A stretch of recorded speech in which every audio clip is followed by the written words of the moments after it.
오늘 함께 은혜 받을 말씀은 민수기 25장 1절에서 5절 말씀입니다. 구약 성경 238면에 하나님의 말씀이 있습니다.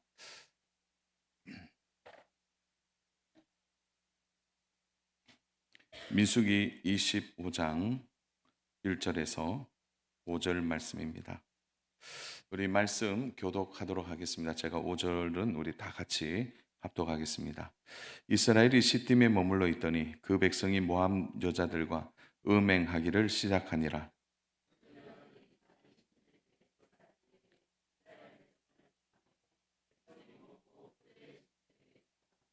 이스라엘이 바알부올에서 가담한지라. 여호와께서 이스라엘에게 진노하시니라.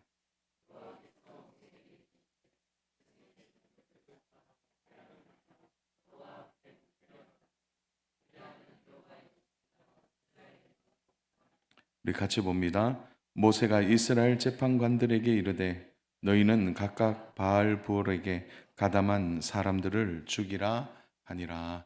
아멘. 이스라엘 백성이 광야에서 40년 동안 광야 생활을 하게 됩니다.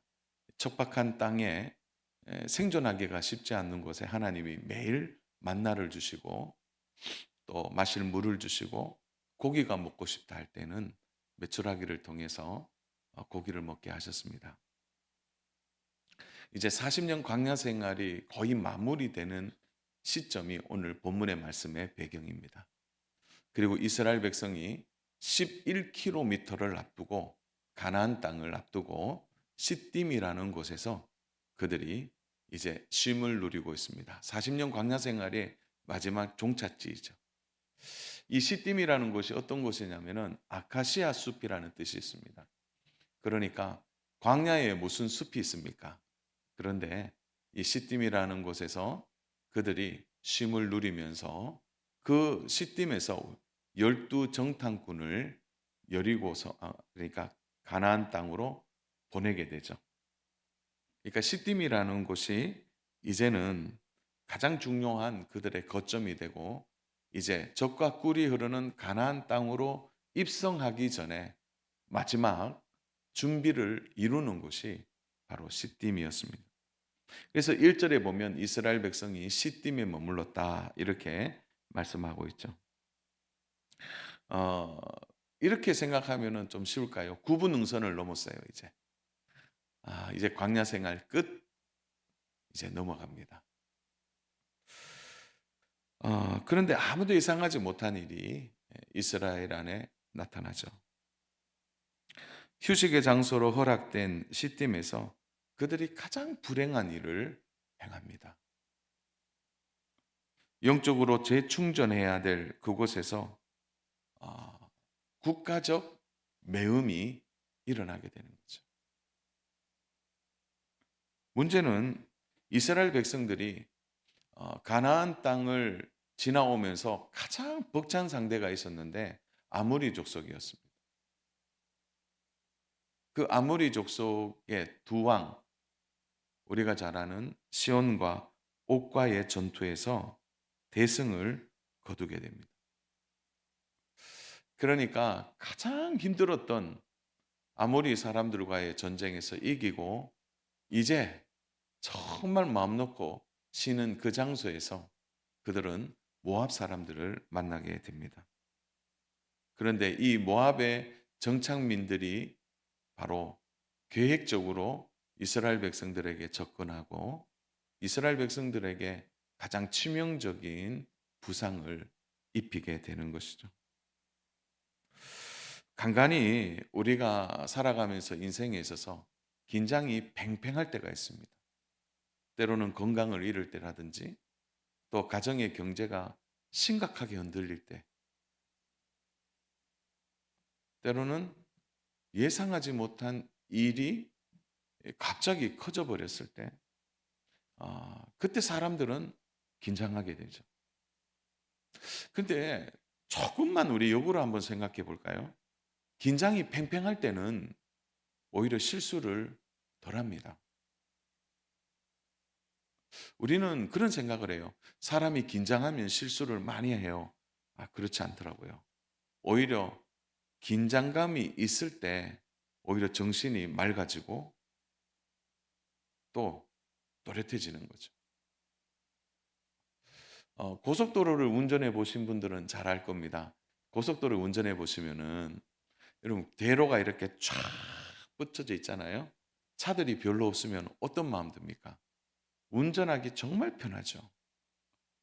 그런데 운전하기 편하면 항상 뭐가 함께 오죠? 네. 이렇게 말씀하시는 분들은 해 보신 분들이에요. 항상 졸음이 옵니다. 그런데 앞에 사고가 나서 차가 그냥 엎드려져 있고 또 차가 부서진 것을 보게 되면 어떤 마음이 드세요? 원인 모를 긴장이 팽팽해지는 거예요. 우리의 인생사가 그렇지 않을까요? 그래서 성경은 우리에게 고난을 해석하는 방법을 다르게 이야기하라고 해요. 고난이 나쁘고 불행하고 원망스러운 일이고 그리고 세상 사람들이 말하는 팔자 같고 근데 그 고난이라는 주제는요. 우리의 인생에 영적 긴장감을 줍니다.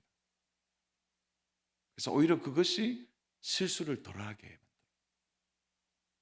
이스라엘 백성들에게 팽팽한 긴장감을 주었던 아모리와의 전쟁, 광야의 생활, 내일의 끼니를 걱정해야 될 광야의 생활에서 이스라엘 백성들이 다른 데를 돌아볼 여력이 없었어요. 그런데 시딤이라는 이 편안한 곳에서 이제 곧 요단강을 건너가고 가나안 땅에 들어가게 되는데 긴장감이 풀어진 거죠. 전쟁에서 승리하거나 문제가 해결되었을 때 오히려 판단력이 흐려질 수 있다는 것을 생각해야 합니다. 죄에 대하여 너무 쉽게 마음을 노출할 수 있다는 겁니다. 그래서 항상 문제는 뭐냐? 승리 이후에 있어요. 목회를 하면서 이제 노목사님들을 자주 뵐 때가 있어요. 목회 50년, 목회 40년, 그리고 머리가 허연 분, 우리 목사님들, 선배 목사님들을 뵈면 목사님들이 저희들 붙들고 추억 같은 이야기들을 참 많이 해주시는데 그 중에 참 마음에 와닿는 이야기가 많이 있어요. 목회자가 언제 넘어지냐? 목회가 잘 될 때래요. 그렇다고 해서 저한테 기도하실 때 우리 목사님 목회가 안 되게 해주시고 이렇게 기도하면 안 됩니다. 예, 목회가 잘 될 때예요. 그리고 또 언제냐? 생각대로 모든 일이 이루어질 때. 그때가 가장 조심해야 될 때. 목회자가 그때 넘어진다는 거예요. 오히려 환란이 있고 고난이 있고 때로는 성도들 가운데 막 목사님 괴롭히는 사람도 있잖아요. 그런 분들이 있을 때는 오히려 더 하나님께 기도하고 긴장감을 가지는데 목회가 잘 될 때가 제일 위험하다. 여러분 큰 일을 잘 이루어도요. 우리는 작은 일에 무너질 수가 있습니다. 지금까지 잘 이스라엘 백성이 이겨왔지만 이것이 얼마나 큰 영적인 전쟁인가를 잠시 마음을 놓았을 때 이스라엘 전체가 어떻게 되었습니까? 오늘 우리에게도 영적 가나안 땅을 앞두고 우리가 예수님을 믿고 하나님의 자녀가 되어서 이 땅에서도 하나님이 우리와 함께 해주시지만 영원한 저 하늘나라에 대한 소망을 가지고 살아가는 우리에게도 저 영적 가나안 땅을 앞두고도 우리에게도 이런 일이 일어날 수 있다는 거죠. 우리는 어떻게 하면 내일을 잘 준비할 수 있을까요? 여러분 오늘 승리해도요. 내일 승리한다는 보장이 없습니다. 과거의 승리로 오늘의 승리를 이루어낼 수도 없다는 거죠. 그래서 우리는 이 땅을 살아가면서 매주 교회 나오는 이유가 뭘까요? 이 땅의 삶이 치열하는 현장이기 때문에 매주 나와서 하나님의 말씀을 함께 읽고 듣고 마음에 되새기면서 우리에게 오는 이 영적 긴장감을 가지고 죄를 이기고, 또한 마귀의 그 영적인 공격들을 견디어내고, 또한 우리의 신앙생활에 깊은 성장과 성숙이 있기를 위하여 오늘 우리가 이 자리에 있는 것입니다. 그런 맥락에서 오늘은 한 두 가지의 큰 주제를 좀 가지고 말씀을 좀 나누면서 다시 한번 계속되는 이 영적인 전쟁에서 잘 승리하는 은혜가 있었으면 좋겠습니다. 첫 번째로는 한 번으로도 공동체는 무너질 수 있다는 거예요. 한 번으로도. 다시 말해서 개인도 한 번, 정말 중요한 이 한 번의 실수로 무너질 수 있다는 것을 생각해야 되죠. 개인만 무너지는 것이 아니라 가정 전체도 무너질 수 있다는 거죠. 어디로 가든지 좋은 지역에는요, 사람들이 살기 마련입니다. 시딤에 머무는 동안, 시딤은 사람이 살지 않는 곳이 아니라, 여러분 얼마나 좋은 곳인데 그곳에 사람이 없을까요? 바로 그곳에 모압 사람들이 함께 살고 있었습니다. 근데 이 모압 사람들은 바알 부호를 섬기고 있었는데요. 그러니까 이런 거예요. 그 바알 신이라고 생각하시면 됩니다. 비를 주고 풍요를 주는 번개의 신. 번개가 치면 비가 오잖아요. 그러니까 이 바알을 섬기는 모압 사람들이 그곳에 모여 살아갔다는 거죠. 그리고 그 모압 사람들은 우발적으로 이스라엘 백성들을 만난 것이 아니라 의도적으로 이스라엘 백성들을 만나서 죄를 오염시키고 있는 겁니다. 우리 민수기 31장 16절 말씀인데 우리 같이 한번 읽어보겠습니다. 시작. 보라, 이들이 발람의 꾀를 따라 이스라엘 자손을 부올의 사건에서 여호와 앞에 범죄하게 하여 여호와의 회중 가운데서 역병이 일어나게 하였느니라. 모세가 해석하고 있는 겁니다. 너희들 그때 시딤에서의 사건은 바로 발람의 꾀가 모압에게로 이어진 거다, 이렇게 말하고 있는 거예요. 한마디로 주도 면밀하게 의도된 계획이라는 거죠. 산 여러분, 마귀가요, 한번 우리를 시험했고 시험한 것을 우리가 한번 이겼다고 해서 마귀는 포기하지 않습니다.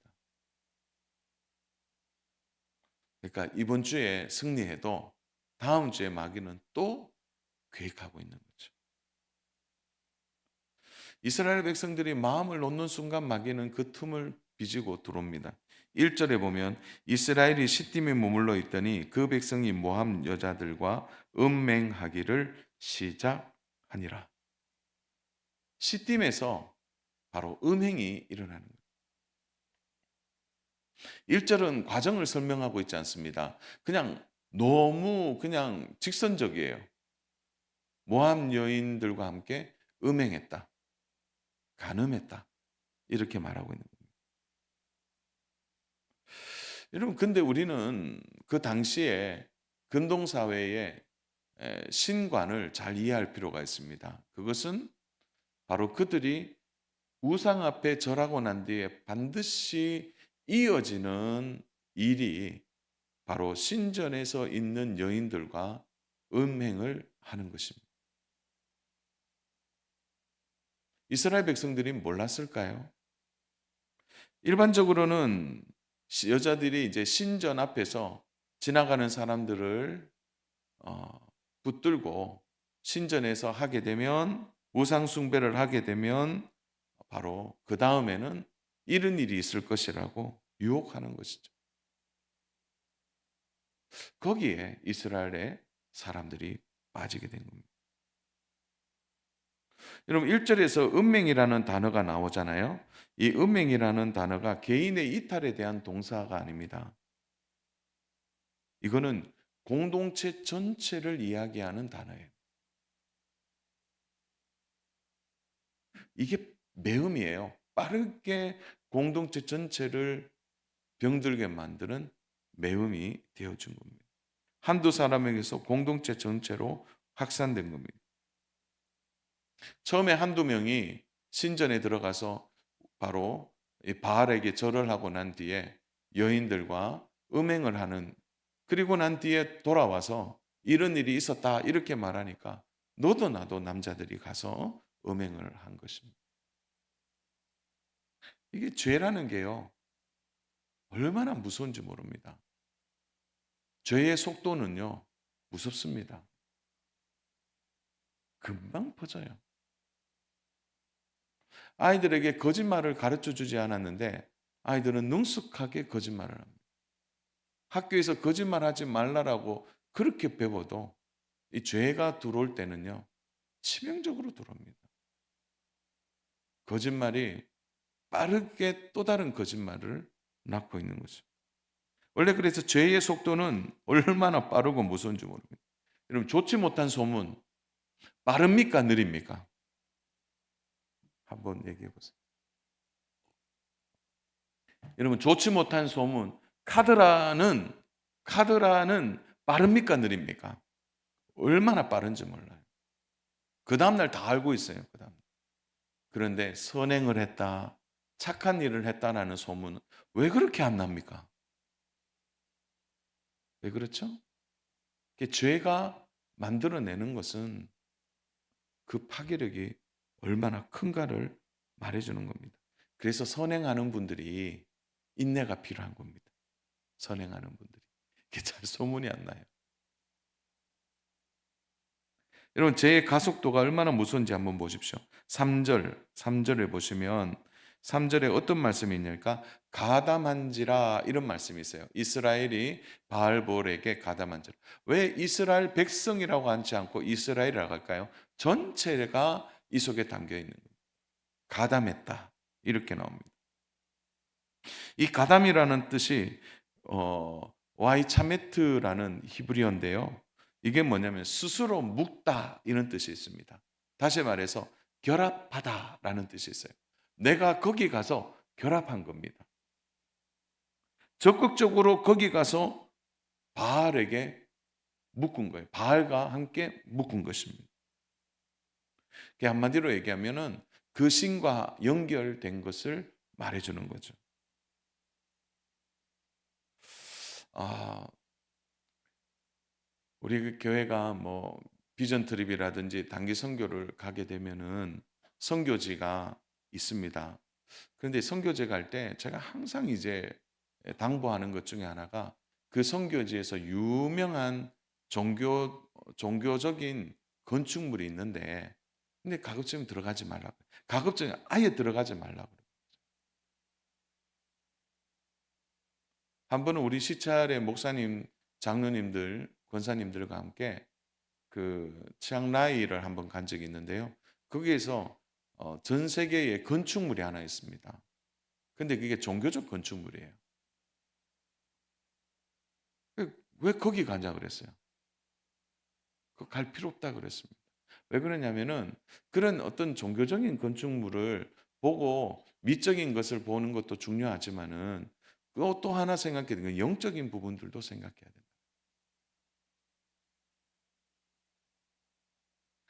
이런 문화체험이라든지 종교적 행사가 위험할 수 있습니다.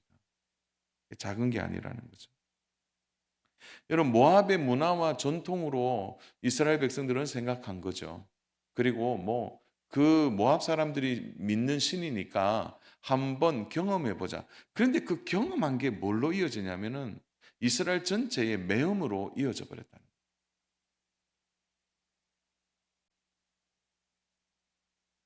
잠시 가나안에 들어가기 전에 쉬는 그곳에서 얼마나 엄청난 일이 일어난지 모릅니다. 우리 4절 말씀 같이 읽겠습니다. 4절 시작. 여호와께서 모세에게 이르시되 백성의 수령들을 잡아 태양을 향하여 여호와 앞에 목매어 달라. 그리하면 여호와의 진노가 이스라엘에게서 떠나리라. 여러분, 백성의 지도자들을 목매라고 말하는 거죠. 그리고 5절에 보면 가담한 사람들을 다 죽이라고 말했습니다. 여러분, 인간적으로 보면 하나님이 좀 너무하신 거 아니에요? 아니, 잠시 좀 쉬면서 다른 문화 체험하고 잠시 뭐 한 번 제사에 참여하고 음식을 먹는 건데 하나님 뭐 굳이 그런 일까지 그렇게 하실 필요가 있느냐라는 거죠. 여러분, 하나님께서 이스라엘 백성들에게 십계명을 주셨습니다. 너희는 하나님의 백성이니까 이렇게 살았으면 좋겠다라는 거죠. 여기에는 하나님께서 주시는 은혜가 있어요. 왜냐하면 이렇게 살아라 이렇게 말씀하지 않고 이렇게 살아갈 때 하나님이 어떤 복을 주시는가를 말씀해 준 것이 십계명이에요. 우리는 지키는데 막 관심이 많은데 지키는 것보다 하나님을 어떻게 하면 사랑할 수 있을까가 사실은 더 중요한 주제이죠. 그런데 그 십계명을 주시면서 하나님이 스스로 어떻게 표현하셨냐면 한번 따라서 해볼까요? 질투하시는 하나님, 질투하시는 하나님이래요.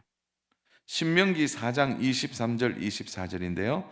우리 같이 한번 읽겠습니다. 너희는 스스로 삼가 너 하나님 여호와께서 너희와 세우신 언약을 잊지 말고 내 하나님 여호와께서 금하신 어떤 형상의 우상도 조각하지 말라. 내 하나님 여호와는 소멸하는 불이시요 질투하시는 하나님이시니라. 질투하신대요, 하나님이. 그럼 어떻게 받아들이세요? 질투한다 이렇게 얘기하면 우리나라의 말은 굉장히 좀 부정적으로 생각해요. 질투. 그래서 좀 성숙하지 못한 사람들이 드러내는 태도. 또 무엇입니까? 뭐 성격상 질투가 많고 뭐 그런 쪽으로 이 질투를 해석합니다. 그러나 질투하시는 하나님 이렇게 표현돼서는 굉장히 깊은 뜻이 있습니다. 왜냐하면 질투하시는 하나님이라는 이 단어는 어떤 관계 안에서 쓰이는 단어냐면 결혼 관계 안에서 쓰이는 단어입니다. 언약이죠. 우리 결혼할 때 언약을 맺어요. 신랑과 신부가 일정한 대의를 지키겠다. 대의가 뭡니까? 그 안에는 바로 부부 관계 밖에서는 아니라는. 그러니까 이 언약 관계, 결혼 관계 안에서 사용되는 질투예요. 여러분, 결혼한 부부에게서 나타나는 질투가 뭡니까? 여러분, 결혼 관계 밖으로 벗어나는 관계는요, 치명적입니다, 부부에게. 가정 전체에 악영향을 끼치는 거죠. 그래서 하나님이 질투하신다. 이거는 뭐냐면 내가 너희와 결혼했는데 너희가 왜 결혼 관계, 하나님과의 언약 관계 바깥으로 벗어나냐는 거죠. 거기에서 하나님이 나는 질투하는 하나님이다. 이렇게 말씀하신 겁니다. 한 번의 제사, 한 번의 음행이 하나님과의 결혼 관계를 벗어나게 만든 것입니다. 여러분, 그 관계가 벗어났는데 뭐 그럴 수도 있지 이렇게 말하는 아내가 있다면, 뭐 그럴 수도 있지 그렇게 말하는 남편이 있다면 정상적인 게 아니죠.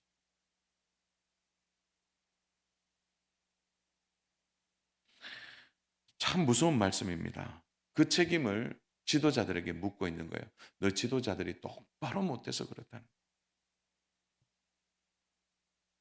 지도자들의 책임은 바로 그들이 한 번만, 우리가 그쪽 문화를 한 번만 경험해 보자라는 것에 대하여 방관했다는 겁니다. 결코 지도자들의 책임이 벗어날 수 없는 것입니다. 개인적으로 이 일을 했지만 지도자가 함께 연결되어 있는 것입니다. 주 안의 사랑 여러분, 오늘 가정에서 아버지와 어머니의 책임은 바로 그냥 개인적인 책임을 넘어서 가정 전체에 영향을 줍니다. 아버지로서의 역할, 어머니로서의 역할이죠. 한번 이탈하거나 벗어날 수 있잖아요. 뭐 사람이 살다 보면 실수할 수 있다 이렇게 얘기하는데 참 조심해야 될 말이죠. 여러분, 우리 사회가 지금 보여주고 있는 이 엄청난 죄악의 모습을 보십시오. 언제부터인가 진리와 거짓의 경계가 모호해졌습니다. 이전에는 확실했던 것들이 이제는 다양성과 인권의 이름을 가지고 포장되어 있습니다. 동성애 부부가 결혼하는데 축복하는 목회자가 나타났어요. 동성애자를 하나님이 사랑하신다고, 물론 그 영혼들에 대하여 긍휼히 여기는 마음으로 그 영혼이 돌아오기를 기도해야죠. 산 여러분, 오늘 이 사회가 이렇게 가는 데 대해서 세상은 너무 조용합니다. 그냥 법이 그냥 먹고 사는 문제 앞에서 지금 먹고 사는 게 급한데 뭐 저런 법을 제정할 수도 있지, 이렇게 해서는 안 돼요. 왜냐하면 우리 자녀들이 다 다칩니다. 학교에서 다양한 성을 배운다는 것은 우리 아이가 언제든지 트랜스젠더가 될 수 있다는 생각을 하셔야 돼요. 성에 대하여 모호한 경계는 자녀들의 인생도 모호하게 만들 수 있다. 사랑하는 여러분, 기독교계만 반대하는 것이 아니라 지금 모든 종교가 다 반대하고 있습니다. 이런 부분. 일반 시민단체들도 마찬가지죠. 다 지금 반대하고 있는.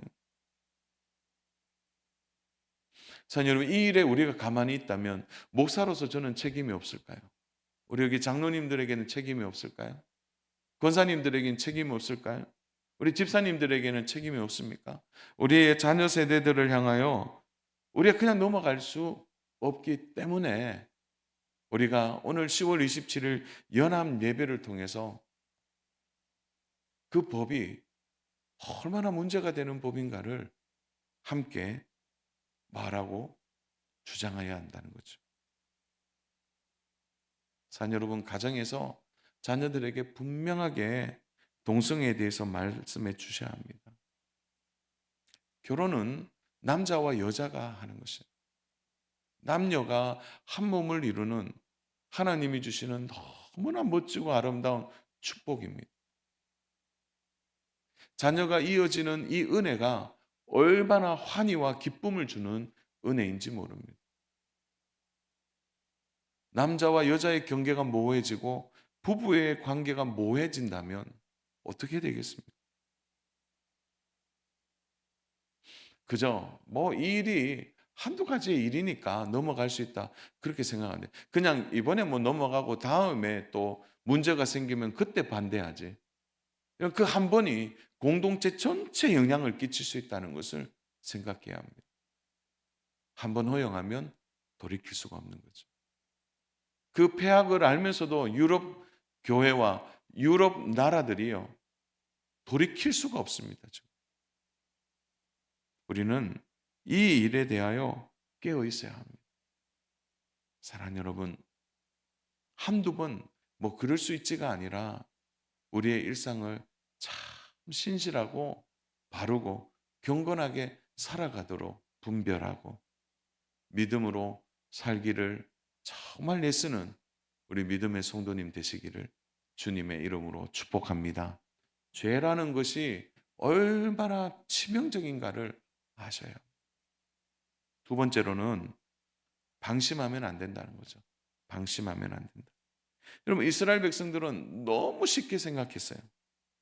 시딘 주변에 사는 모압 사람들, 그렇게 뭐 특별히 위협을 느끼지 않은 거예요. 창을 들었는지 칼을 들었는지, 그건 뭐 창도 없고 칼도 없으니까 쉽게 마음을 열었다는 거죠. 그리고 조금이면 뭐 가나안 땅으로 들어가는데 뭐 여기서 잠깐 즐길 수 있다, 이렇게 신경을 쓰지 않았다는 거예요. 이미 강력한 아모리 왕 시온과 옥을 무너뜨림으로 인해서 모압은 두려워할 대상이 아니라는 생각을 하게 된 거예요. 그 방심이 더 큰 칼보다 창보다 무서운 음행으로 이어지게 된 겁니다. 좋은 게 좋은 거라고 생각하고 제사의 자리에까지 들어간 겁니다. 여러분, 2절, 우리 2절 같이 한번 읽겠습니다. 그 여자들이 자기 신들에게 제사할 때 이스라엘 백성을 청하매 백성이 먹고 그들의 신들에게 절함으로. 그 여자들이 자기 신들에게 제사할 때에 이스라엘 백성이 백성을 청하여, 우리가 이렇게 하는데 한번 해보세요. 참 재밌어요. 한번 그렇게 해보세요. 괜찮습니다. 그리고 함께 우상의 음식을 먹고 그 신들 앞에 절하도록 한 겁니다. 여러분 뭐 초청하는 자리에 갈 수 있잖아요. 근데 이게 얼마나 위험한 초대인지 모릅니다. 여러분 바울 사도가 성도들에게 굉장히 강조했던 말씀들이 있는데요. 우리 디도서 1장 8절입니다. 우리 빨간 글씨를 좀 노란 글씨를 유념해서 한번 볼까요? 같이 읽겠습니다. 오직 나그네를 대접하며 선행을 좋아하며 신중하며 의로우며 거룩하며 절제하며. 자, 이 말씀 뭐냐면 지도자 어떤 지도자를 세울 거냐? 지도자의 자질에 들어가는 목록 중에 하나가 뭐냐면 나그네를 잘 대접해야 된대요. 그러면 우리 이런 생각 들잖아요. 아니 지나가는 나그네를 다 대접하나? 그렇게 생각할 수 있는데 여기서 나그네는 정말 나그네를 말하는 게 아니고요. 순례 중에 있거나 여행 중에 있는 그리스도인들을 의미합니다. 그러니까 순례 중에 있는 그리스도인들을 잘 영접해서 대접하라. 대접이라는 말은 밥을 사주라. 이렇게 생각할 수 있는데 이건 뭐냐면 재워주라는 거예요. 숙식, 재우고 먹여서 그 다음날 보내라는 거예요. 우리 디모데전서 3장 5절도 3장에도 나오고 5장에도 나오는데 우리 디모데전서 5장 10절 말씀 같이 한번 볼까요? 같이 읽습니다. 선한 행실에 증거가 있어 혹은 자녀를 양육하며 혹은 나그네를 대접하며 혹은 성도들의 발을 씻기며 혹은 환난 당한 자들을 구제하며 혹은 모든 선한 일을 행할 자라야 할 것이요. 자, 여기에서도 나그네를 대접하며 이렇게 나오죠. 아, 이걸 이해하려면요. 당시의 요관을 좀 이해하셔야 돼요. 아, 그러니까 바울이 살던 이 시대에 요관의 대부분은 매춘을 하는 곳이었습니다. 그러니까 매우 질이 나쁜 곳이었어요.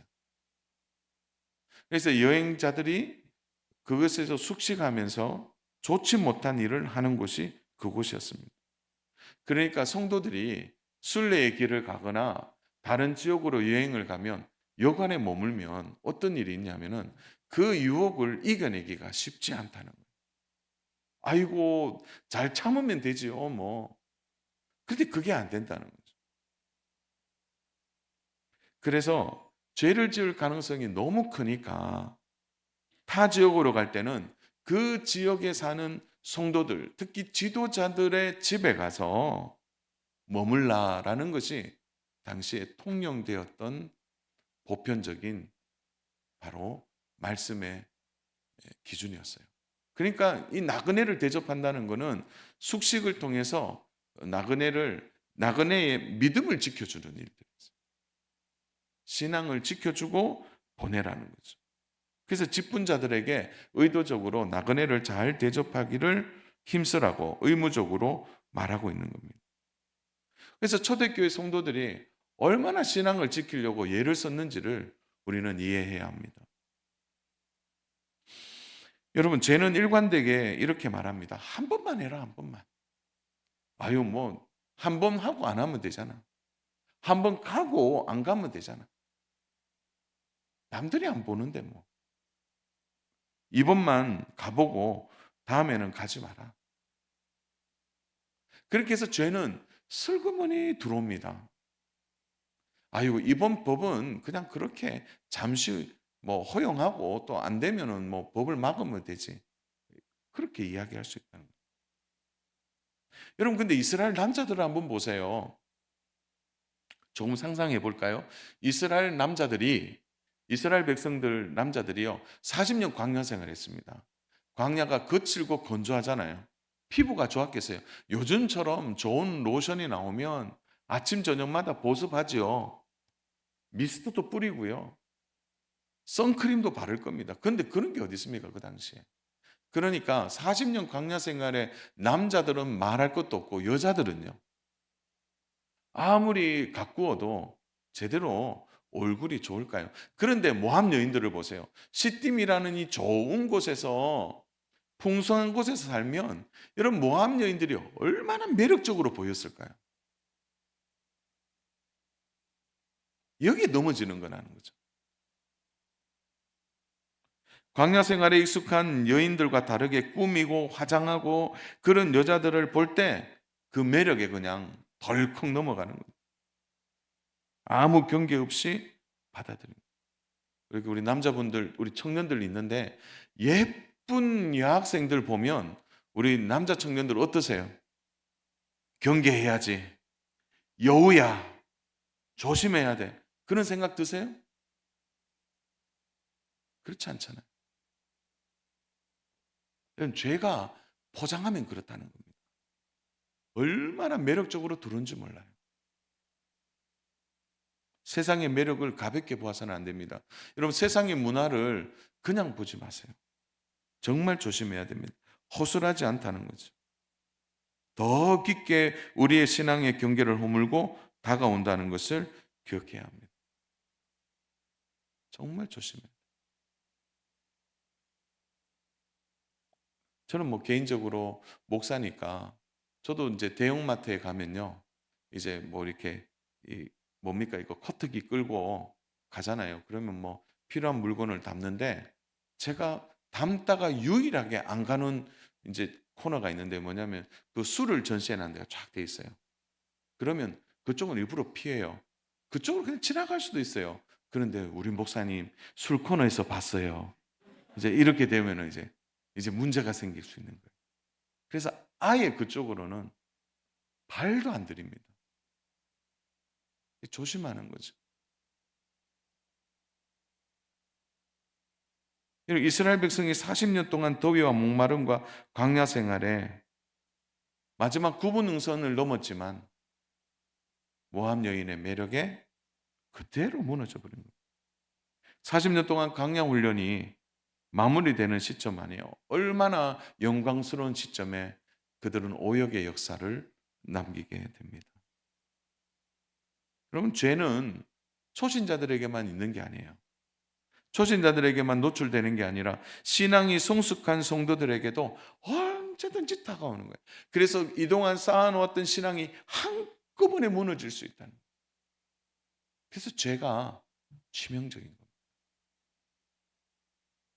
그 죄에 대하여 전후방이 없는 거죠.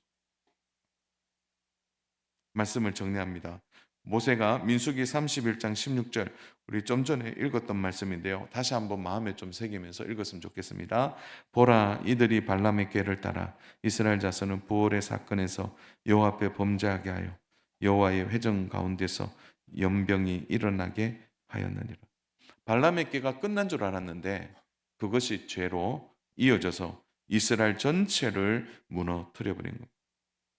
죄가 무섭습니다. 여러분, 죄는 포기하지 않습니다. 오늘 우리 시대에 개인적인 죄는 멀리 해야죠.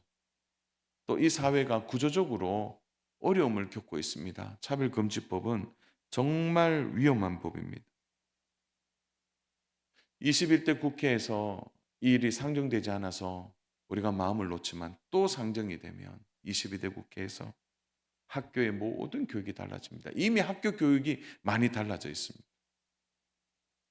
지난주에 보였던 것처럼 이미 이 일에 시행하고 있는 나라들은 혼돈 속에 있습니다. 여러분, 또 이 일에 우리가 마음을 모아야 합니다.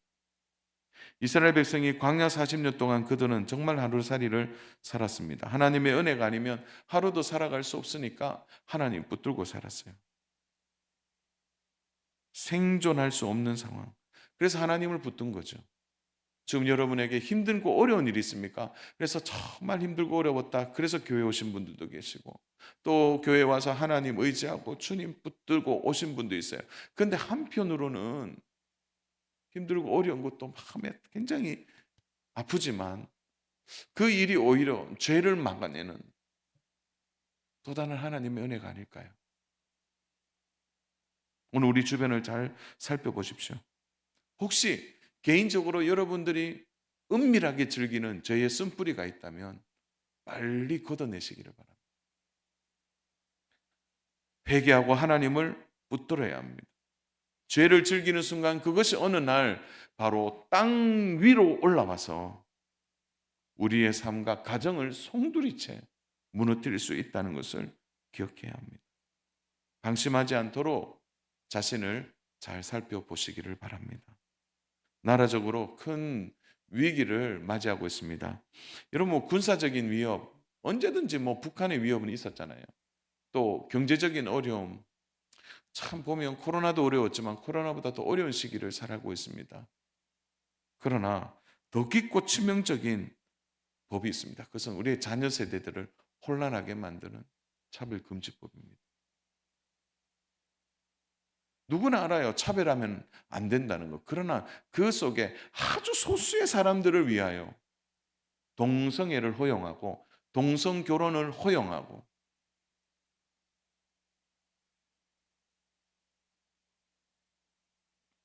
작은 구멍으로도 얼마든지 댐이 무너질 수 있다는 것을 생각해야 합니다.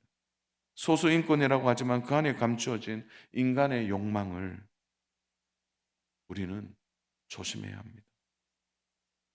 그래서 저는 자녀들을 위하여 우리 목소리를 내야 돼요. 손자, 손녀들을 위해서 목소리를 내야 합니다. 건강한 가정의 뿌리가 계속 이어질 수 있도록 우리가 나아가야 합니다.